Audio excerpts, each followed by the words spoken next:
Alhamdulillah karunia Allah, kita sudah memasuki halaman ke 29.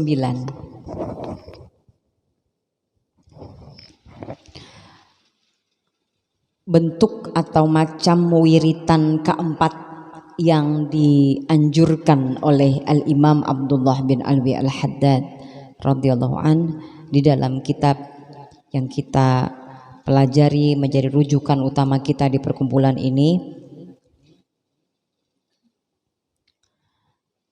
berupa wirid berupa yang keempat ya, tilawatil Quran. Yang pertama apa? Wiridnya salat sunnah. Yang kedua, wirid berupa salat rawatib dan witir, termasuk duha di dalamnya ya. Terus yang ketiga, wirid berupa salat tahajud atau qiyamul lail. Nah, yang keempat, wirid berupa tilawatil Quran.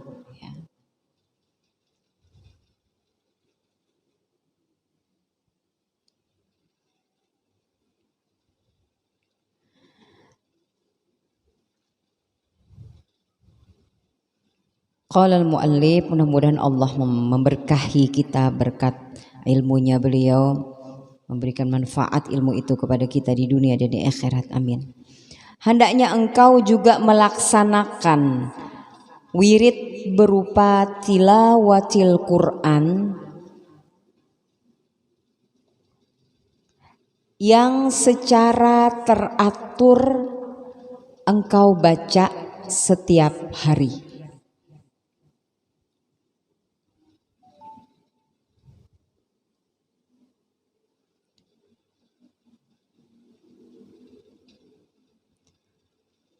Hendaknya engkau juga melaksanakan wirid berupa tilawatil Quran yang secara teratur engkau baca setiap hari. Sebaiknya paling sedikit di dalam sehari semalam sebanyak berapa itu? Berapa itu? Satu juz. Minta tolong diangkat lagi kitabnya. Pakai itu.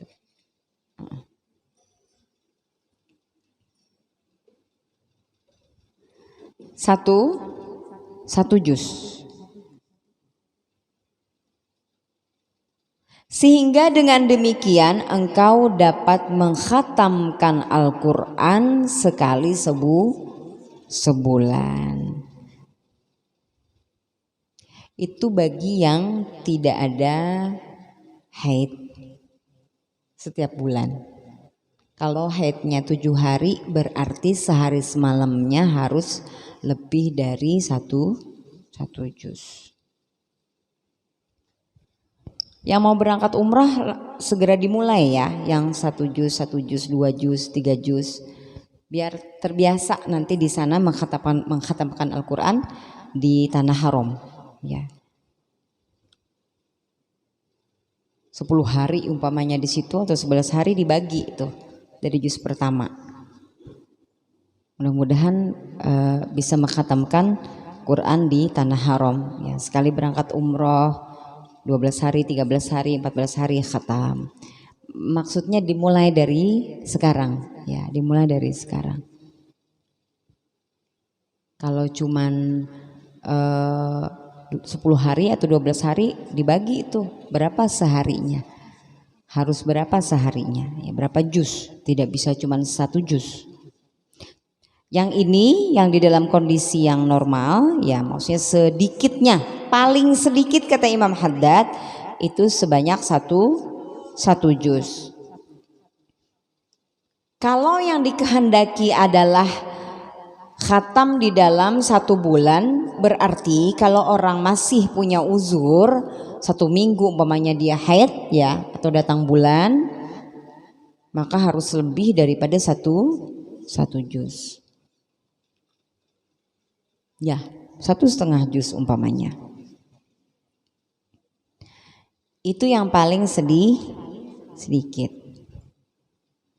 1 ayat Pang jauh saja sehari. Dulu kita yang ikut kajian rutin di masjid yang lain ya, yang rutin setiap Jumat, kita pernah sama-sama belajar untuk kita caranya bagaimana kita bisa dekat dengan Al-Quran itu. Minimal kalau susah banget untuk kita bisa membaca Al-Quran ya. Masih ada yang ingat nggak caranya bagaimana? Berwudu, terus tulis sayang. Berwudu, terus Werna apa ingat? Ambil Al-Qur'annya, didekap Al-Qur'annya, didekap tahu ya? Didekap diragap. Didekap.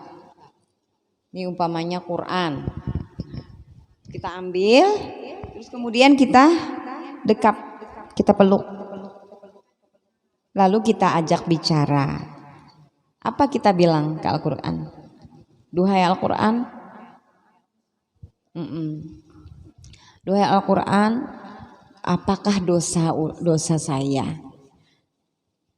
Kenapa sampai tidak bisa jauhnya kita, jarak antara kita sehingga kita tidak bisa saling bercengkrama setiap hari? Kita saling berkomunikasi setiap hari, berbicara, membaca Engkau setiap hari. Dosa yang mana? Kita juga bilang ke Allah, ya Allah, dosa yang mana jadi ulun jauh dengan Al-Quran. Ampuni ulun ya Allah. Dekap Al-Qurannya. Ajak bicara dan berdoa kepada Allah. Mudah-mudahan senantiasa diberi karib, diberi dekat dengan Al-Quran.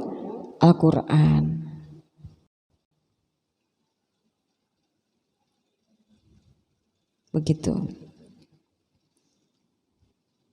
Lalu kemudian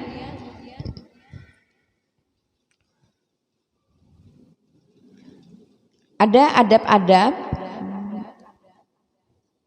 agar dalam pembacaan Al-Quran ini barokahnya banyak, luas ya. Nanti kita sampaikan, kita baca dulu. Insya Allah kita sampaikan ya.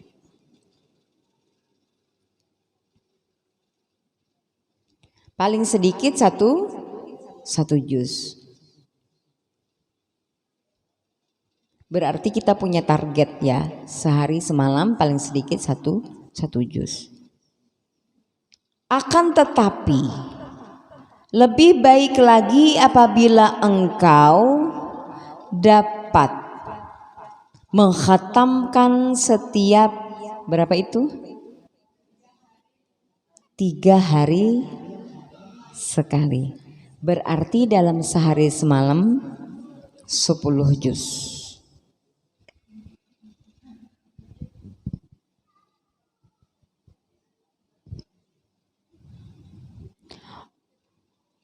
Allah akan memperhatikan, melihat dan menyaksikan kesungguhan kita di dalam ikhtiar, di dalam bermujahadah kepada Allah Subhanahu wa taala. Yang penting kita punya target dulu ya. Kita pernah belajar secara psikologis ya. Semakin target itu tinggi kita buat ya. Termasuk di dalam dunia bisnis, duniawi. Bisnis ukhrawi juga begitu. Ini kita sedang berdagang ya. Kita pengen dapat untung di dunia dan di akhirat yang besar, tapi kita sedang berniaga dengan Allah Jalla Jalaluh. Semakin tinggi target yang kita buat, semakin tinggi pula pencapaian yang akan kita dapat di dunia bisnis seperti itu. Tulis. Semakin tinggi target yang kita buat dalam hal ibadah tentunya ya.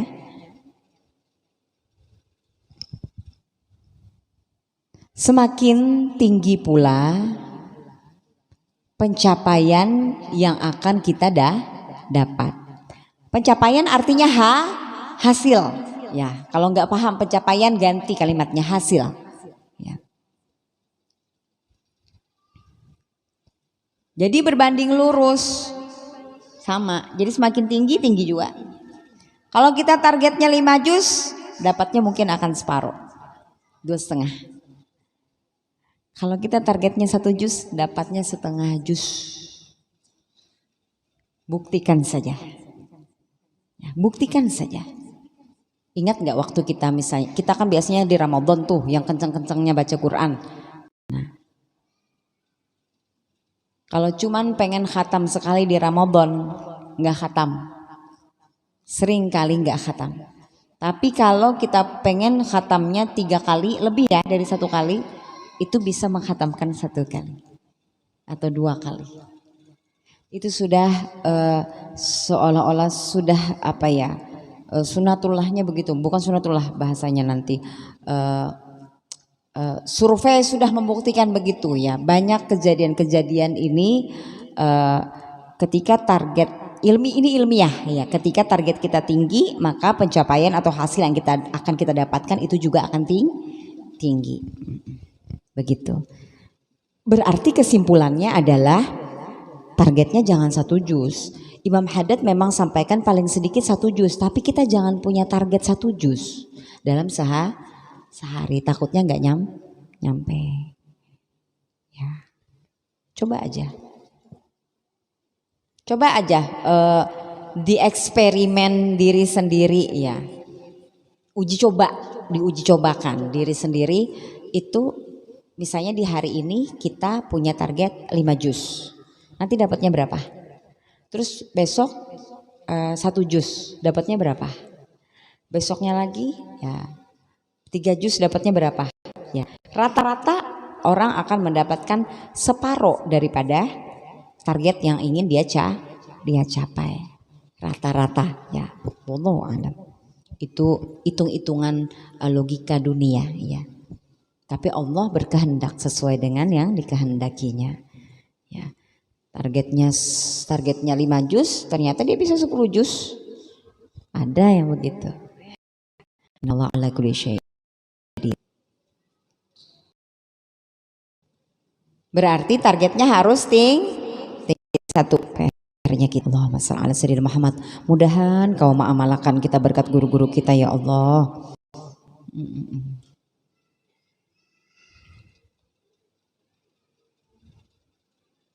Abuya itu kata beliau kalau di mobil itu dalam kan perjalanan di Jakarta itu kan kadang lama ya. Di mobil itu beliau bisa sampai 5 juz baca, 6 juz baca sampai di perjalanan. Ya, dimensi waktu yang Allah berikan berbeda daripada orang awam seperti kita ya. Tapi kalau ini diteruskan istiqomah, mudah-mudahan Allah luaskan waktu kita untuk banyak membaca. Waktunya itu tidak banyak gitu. Waktunya tidak banyak, misalnya 1 jam atau 2 jam, tapi kita bisa berapa juz kita bacanya. Ya, saya pernah dan Kak Fathiyah waktu itu juga jadi saksi. 1 jam kita duduk menyaksikan salah satu murid Abuya membaca Al-Quran dengan tartil, yaitu 1 jam kurang lebih 3 juz. Kita menyaksikan ya, Kak Fathiyah masih ingat ya?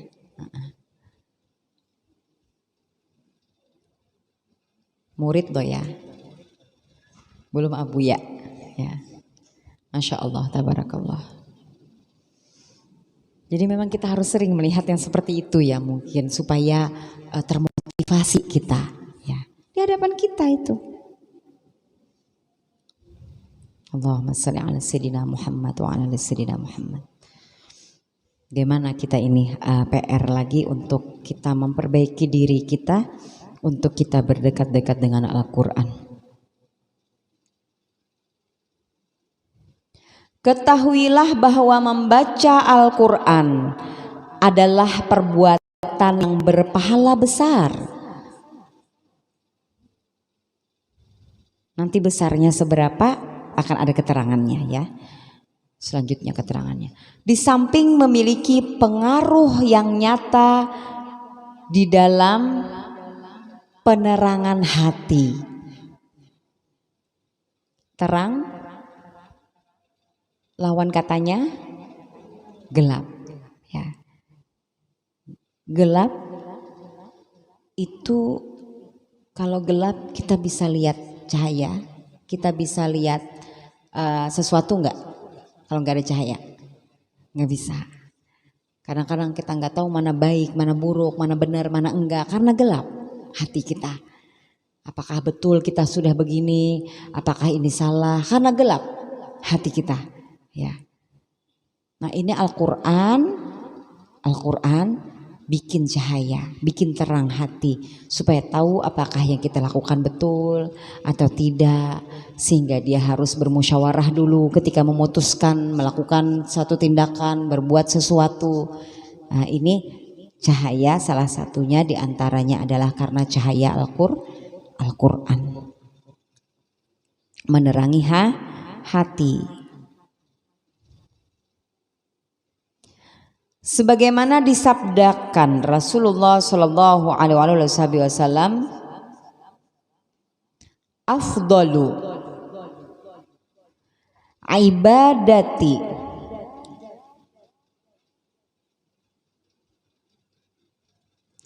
ummati qiraatul Qur'an. Qiraatul Qur'ani ya.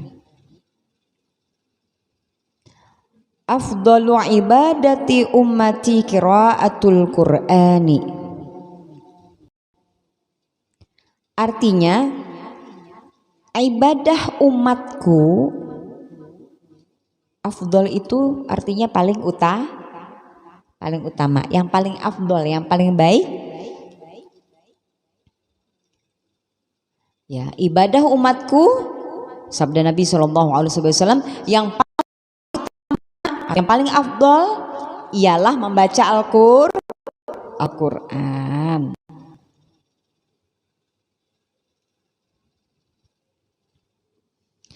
Dan berkata Sayyidina Ali bin Abi Thalib karamallahu wajhah,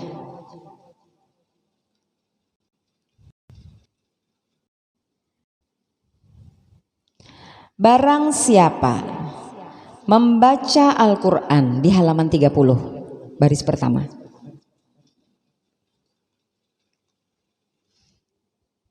barang siapa membaca Al-Quran di dalam keadaan berdiri dalam sholatnya ya. Jadi catatannya kalau mau catat, 1 berdiri saat sholat ya, Al-Quran tadi ya, pahala sama dengan 100 kebaikan atas setiap huruf. Membaca dalam keadaan berdiri dalam sholat ya, kita sholat berdiri tuh baca Al-Quran. Sudah pada beli ini belum? Atau nyiapin meja untuk kita bisa baca Al-Quran sambil berdiri sholat? Ya, gitu. Sudah ada pesan sama siapa? Ririn, coba angkat badanmu, angkat. Iya. Iya, udah ada pesan sama dia belum?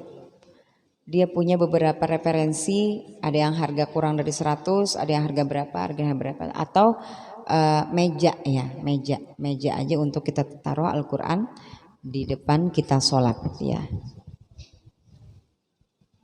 Nah itu sambil berdiri kita sholat baca Quran ya, membaca Quran. 100 kebaikan atas setiap huruf. Bukan satu ayat, bukan, tapi setiap 1 huruf kebaikan, 100 kebaikan. Jadi nambah timbangan amal kita tuh banyak banget kalau baca Quran. Kalau kita besok di hari perhitungan ya, di mizan ya, di yaumil akhir, di hari akhirat ya. Di hari akhirat Acihani ya, itu kita ditimbang karena amal kita. Nah ini timbangan kebaikannya ketika kita membaca Al-Quran 1 hurufnya saat berdiri ketika sholat itu 100 kali, 100 banyaknya kebaikannya, 100 kebaikan ketika berdiri. Kalau duduk bagaimana? Berapa kalau duduk? Separohnya. Berapa separuh dari 100? 50? 50. Kalau berdiri dia 100. Kalau dia duduk dalam sholat baca Quran dia mendapatkan 50 kebaikan atas setiap huruf.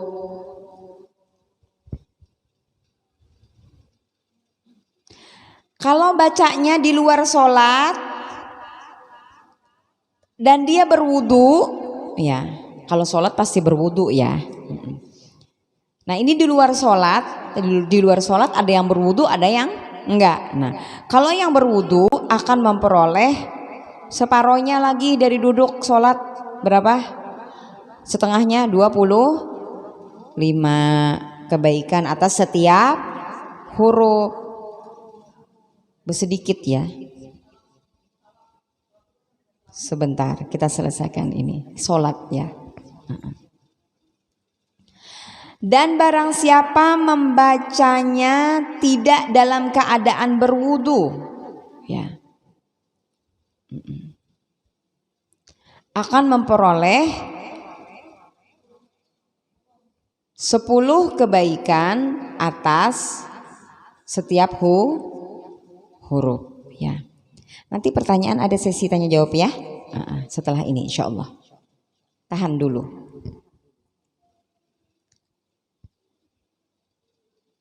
Jadi kalau kita baca Quran di luar sholat antara berwudu dengan tidak berwudu alias batal ya. Habis bersubuh batal, tapi hendak membaca waqiah, yasin, membaca tabarak, membaca suratul kahfi ya. Maka nilainya satu hurufnya 10. Kalau dia mengulangi wudunya ya, dia berwudu lagi karena dia batal, maka naik dari 10 naik 15 jadi 25. Mau yang mana? Kalau 100 di dalam sholat aja lagi. Jadi jauh ya 15 hitung-hitungannya. Kalau kita jualan itu kira-kira mau untung mau rugi. Dibagus-bagusi barang kita kan ya, supaya nilainya tinggi ya. Allahumma shalli ala sayyidina Muhammad wa ala sayyidina Muhammad. 15 perbedaannya ya. Kalau tidak berwudu 10 satu hurufnya. Kalau berhitung bananin lah. Berjualan berhitung benar. Modalnya apa? Modalnya wudu ya.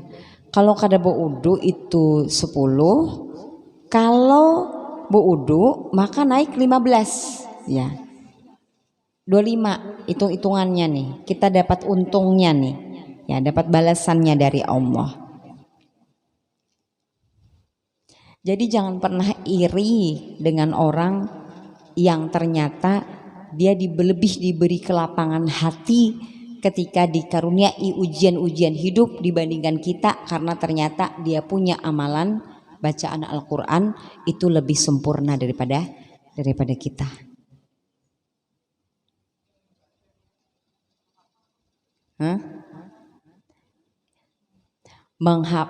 Menghafal itu tidak melibatkan mata. Ya, kalau membaca melibatkan mata. Membaca pun lebih afdol bukan di HP. Abuya pernah tegur, ada Quran enggak gitu. Quran yang dipegang, bukan HP. Ya, gitu.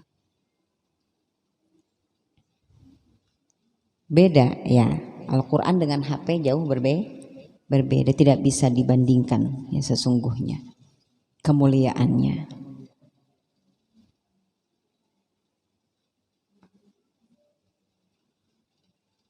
Ada mata punya hak untuk membersihkan mata kita dari kotoran-kotoran, dari dosa-dosa.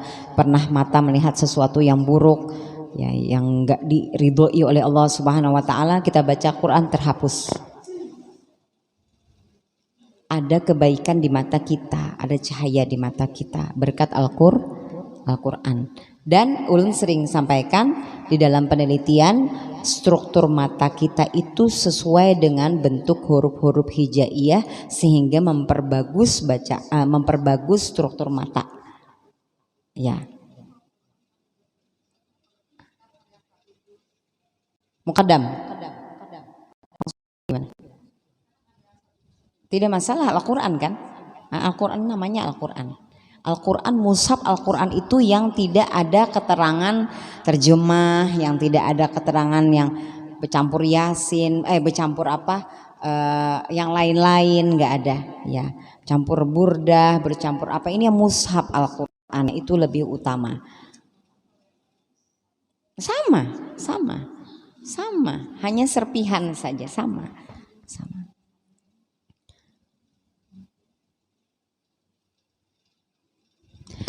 Yang berdiri ketika sholat dapat 100 kebaikan setiap huruf. Yang duduk ketika sholat dapat separohnya, 50 kebaikan ketika duduk. Di luar sholat yang berwudu dapat separohnya, 25 kebaikan setiap huruf. Dan yang tidak berwudu dapat 10 kebaikan setiap huruf.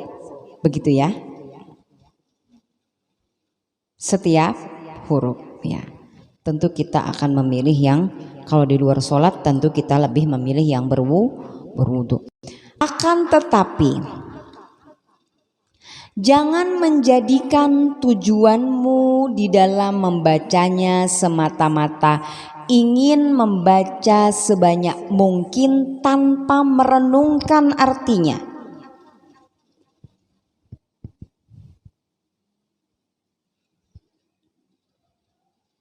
Kata Imam Haddad pesannya, jangan menjadikan tujuanmu di dalam membacanya semata-mata aku harus khatam. Semata-mata itu, ya, harus tuntung, harus tamat, bahasa kita orang Banjar. Imam Haddad menasihati kita, jangan menjadikan tujuanmu di dalam membaca Al-Quran tadi semata-mata, artinya satu, hanya ingin membaca sebanyak mungkin tanpa merenungkan artinya. Jadi diperintahkan harus merenungkan artinya, sehingga merenungkan artinya satu, yang kedua, dan aturan-aturan membacanya. Sehingga kita di awal-awal pertemuan dulu ketika kita membicarakan tentang sebagian daripada manaqib Al-Imam Abdullah bin Alwi Al-Haddad yang ikut dari awal, ya, kita telah sama-sama mengikhtiari untuk membaca Al-Quran yang ada terjemahnya, supaya tidak sekedar bertadarus membaca, tapi betul-betul tahu artinya, untuk kemudian direnungkan, ya, direnungkan maknanya tadi, artinya, maknanya direnungkan. Dan aturan-aturan membacanya harus sesuai dengan kaidah tajwid.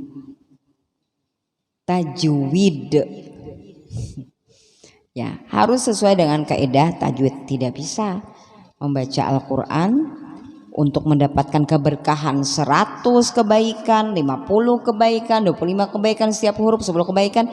Tidak bisa hanya dengan sekedar baca biasa, tapi harus sesuai makharijal huruf dan sifat-sifatnya harus ditempatkan secara adil.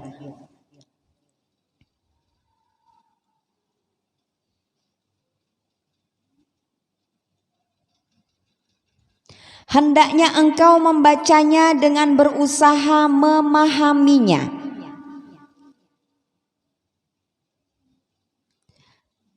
Di samping tartil, perintah Al-Quran kan begitu. Warattilil Qur'ana.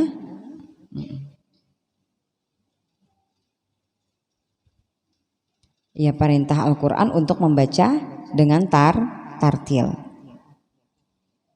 Dalam kurung, memperhatikan aturan-aturan membaca serta dengan irama yang nyaman didengar dan sebagainya. Ya.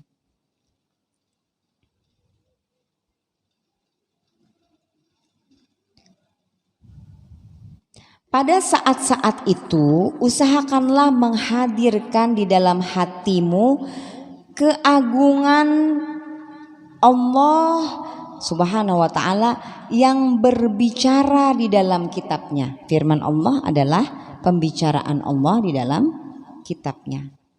Firman Allah adalah perkataan Allah di dalam kitabnya.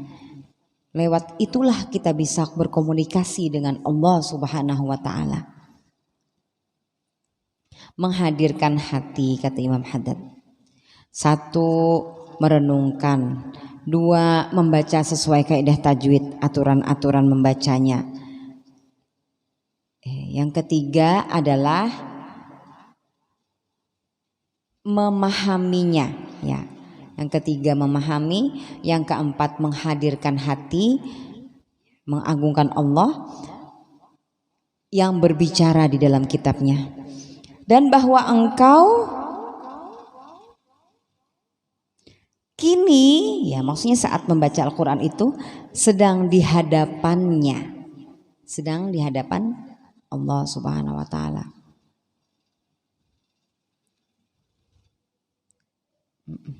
Membaca kitabnya itu yang di dalamnya ia menjelaskan perintahnya, larangannya, serta nasihatnya kepadamu, kata Imam Haddad. Usahakanlah agar hatimu terasa penuh dengan pengagungan terhadapnya setiap kali membaca ayat-ayat yang berisi tauhid dan tamjid atau pengagungan.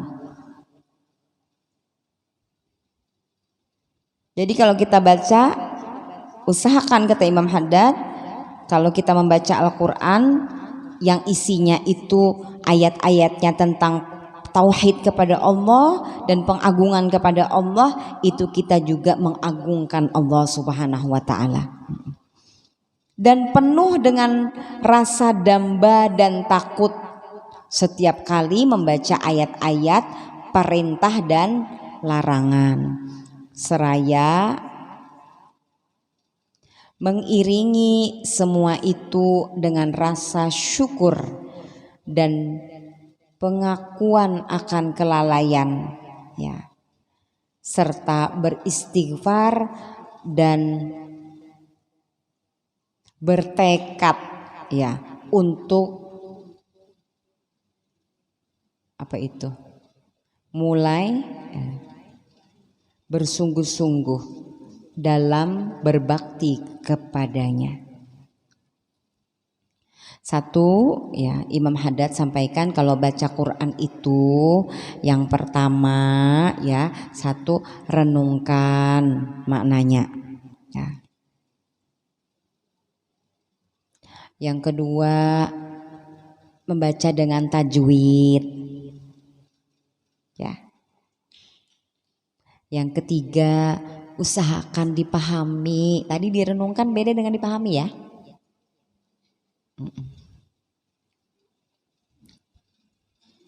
Merenungkan ini memikirkan, ya.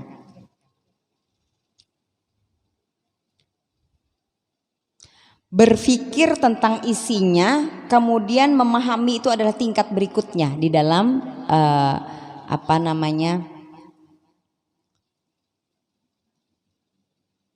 di dalam pemikiran, di dalam akal itu ada sekedar berpikir. 1, tingkatan yang pertama, tingkatan berikutnya adalah memahami, ya. Lebih dalam lagi dari sekedar berpikir, ya. Jadi dipahami isinya itu maknanya apa, dikaitkan dengan kehidupan kita untuk mengambil hikmah-hikmahnya. Oh, pantas, ya. Misalnya apa, ya? Wa fawqa kulli dzi ilmin alim, bahwa di atas orang yang berilmu pasti ada orang, ya, di atas orang yang berilmu, wa fawqa Di atas orang-orang yang berilmu pasti ada yang berilmu lebih tinggi lagi ilmunya. Ya. Jadi dari bahasa kita di atas langit ada langit. Ya. Artinya mah pahami maksudnya tidak boleh sombong. Bener nggak? Ya. Dipahami ya, dipahami. Banyak keterangan tentang bagaimana memahami Al-Quran. Ada ayat-ayat yang sudah jelas, ada ayat-ayat yang pengetahuan dulu bagi kita supaya kita ini membaca Al-Quran tidak sekedar baca. Imam Abdullah bin Alwi Al-Haddad radhiyallahu an menyampaikan di dalam kitab Nashihud Diniyah, ya, dalam kitab yang lain dari ini, sekian banyak orang yang membaca Al-Quran bukannya dia mendapatkan pahala dari sisi Allah subhanahu wa ta'ala, rahmat dari sisi Allah, akan tetapi justru dia mendapatkan bala karena dia tidak membaca Al-Quran sesuai dengan aturan-aturan membacanya. Ya. Muka itu jar kadu usaha aja membaca Quran, takutan aku tak salah-salah. Pintar benar. Maksudnya adalah supaya engkau memiliki seorang guru Al-Quran yang akan memandu ketika engkau salah itu dibetulkan. Dan ketika selama kita memiliki guru Al-Quran, maka selama ketika kita membaca Al-Quran itu ada tersalah-salah, maka dimaafkan. Karena kita masih proses belajar. Yang namanya belajar pasti ada murid, ada guru, ada jadwal bertatap muka bertemunya, pelajarannya kapan, rutinnya, dan ada ikatan antara guru dan murid. Siapa ngarannya aja guru Quran kami tuh? Ya, itu nggak ada ikatan nama guru, ada nggak ngerti. Ya, untuk sekadar nama lakop, nama umanya anu, abahnya anu aja dia nggak tahu. Pokoknya kami ustadz aja pang jamang ya, ya. Rumahnya nggak ngerti di mana, misalnya. Kalau zaman dulu orang datang ke rumah guru untuk belajar. Wajib memiliki guru Al-Quran, ya, wajib, ya, supaya kalau kita tersalah kita tidak mendapatkan azab dari Allah, ya. Kita tersalah dimaafkan, sehingga di antara adab membaca Al-Quran setelah selesainya harus istighfar, ya, harus istighfar. Ampuni ya Allah yang tersalah-salah, ya. Kita nih bepender nih, ketika kita berbicara, ujar kawan kita menyampaikan pulang ke lain, kadang itu aja kita tersalah nama menyampaikan perkataan kita nggak terima. Nah, ini adalah firman Allah, dosa kita kalau tersalah-salah. Haula wala quwwata illa billah. Mudah-mudahan Allah ampuni kita, ya. La haula wala quwwata illa billah, ya Allah. Astagfirullah lana wa lakum. Dan di antara adab yang lain adalah membaca Al-Quran itu ada tawasul.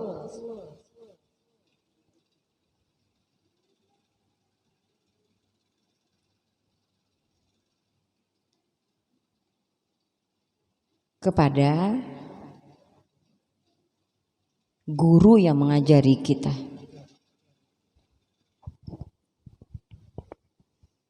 Guru yang mengajari kita membaca Al-Quran.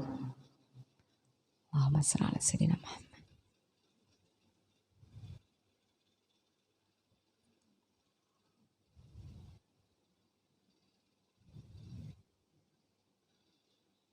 Lalu kemudian tawasulnya selain kepada guru, ya, di atasnya lagi tawasul kepada Imam Ali karamallahu wajhah.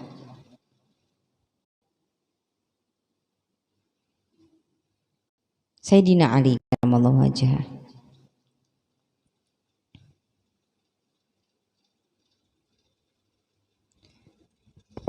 Terutama ya, terkhusus ya. Secara umum tawasulnya kepada sahabat Nabi sallallahu alaihi wasallam,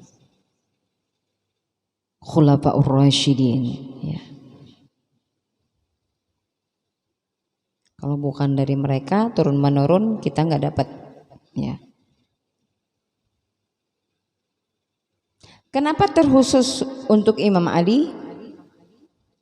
Karena adakah kita mengetahui selama ini bahwa yang bikin kita bisa baca ada titiknya, ada tanda-tanda titik 2, titik di atas, titik di bawah, yang kasih tajwid itu ya, yang kasih tanda-tanda tajwid itu adalah Imam Ali karramallahu wajhah. Jadi kita harus berterima kasih pada beliau sehingga kita bisa membaca Al-Quran dengan mudah. Kalau nggak ada titik-titiknya bagaimana? Nggak ada tasydidnya, simbol-simbol tasydid itu kita bagaimana caranya?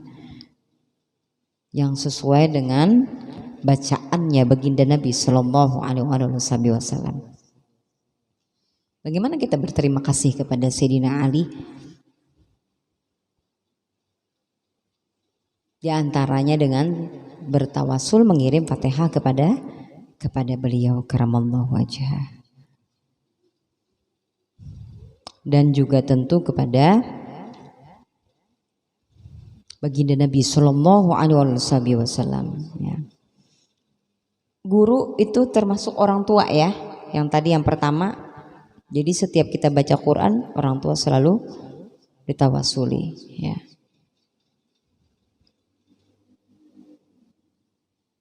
Apa aja? Tolong diulangi catatannya. Udilik catatannya. Yang pertama bertawasul dengan guru yang mengajari kita. Nah, guru termasuk orang tulis, termasuk kedua orang tua ya, yang melahirkan. Yang membawa dulu, yang memasukkan ke tempat ini Al-Quran. TK Al-Quran dulu, TK Al-Quran ya. Siapa? Ya dari orang tua atau kakaknya atau siapa gitu, orang tua. Mereka yang jadi wasilah kita untuk kita bisa mengaji. Terus setelah itu para sahabat dan terutama Sayyidina Ali karramallahu wajhah. Kenapa? Karena beliaulah yang pencetus ya. Pencetus itu membuat tanda-tanda bacaan tajwid ya, supaya kita bisa membaca sesuai dengan apa yang dibaca oleh baginda Nabi Sallallahu Alaihi Wasallam.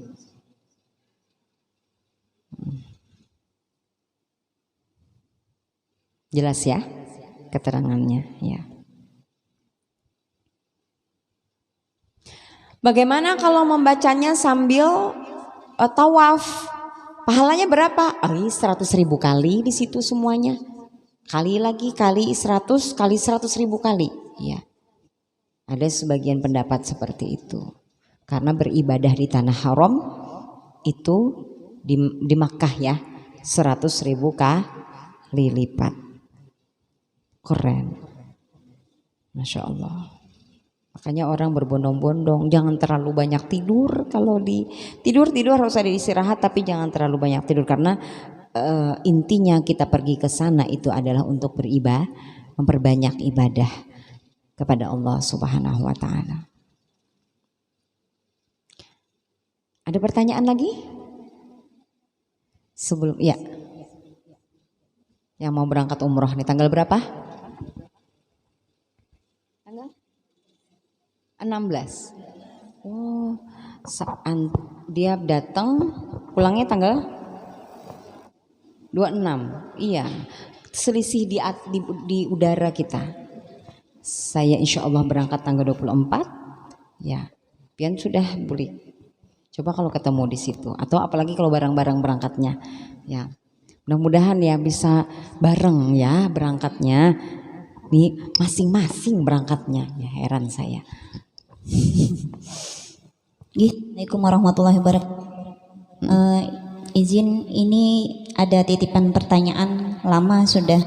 Jadi bagaimana atau cara untuk menegur kawan yang tadarus? Aduh, mikrofonnya gantian. Biasanya kan waktu bulan Ramadan itu Ulangi.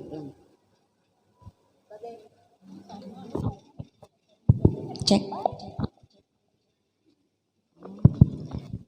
Bagaimana adab atau cara kita menegur yang keliru Al-Qur'annya? Saya Ya ini aja ini nyampe. Sampai dong orang talinya di situ. Oh bukan ini talinya. biar intinya adab atau cara kita aja menegur.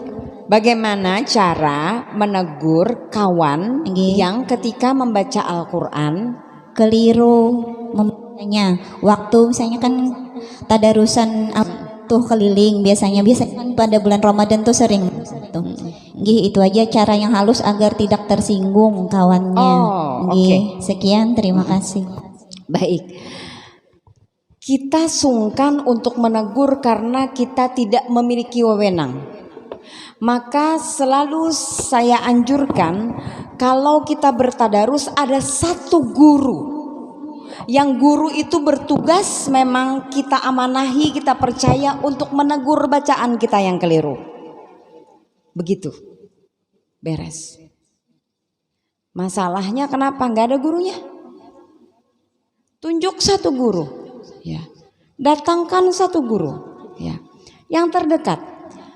Pilih dari sekian banyak 10-15 orang yang mau tadarus itu, kita supaya bacaan ada kesepakatan sebelumnya supaya bacaan kita tidak tersalah-salah, kita benar, kita dapat rahmat.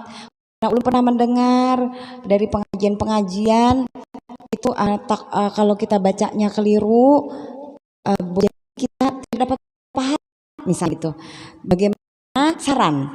Ada di antara kita tunjuk ya, yang bacaan Qur'annya paling bagus di antara semuanya itu untuk kita pilih beliau untuk menjadi pembimbing kita di dalam tadarus itu. Ya. Kesepakatan tuh, masa usul yang baik nggak diterima, yang nggak bisa menerima, yang nggak bisa baca Quran.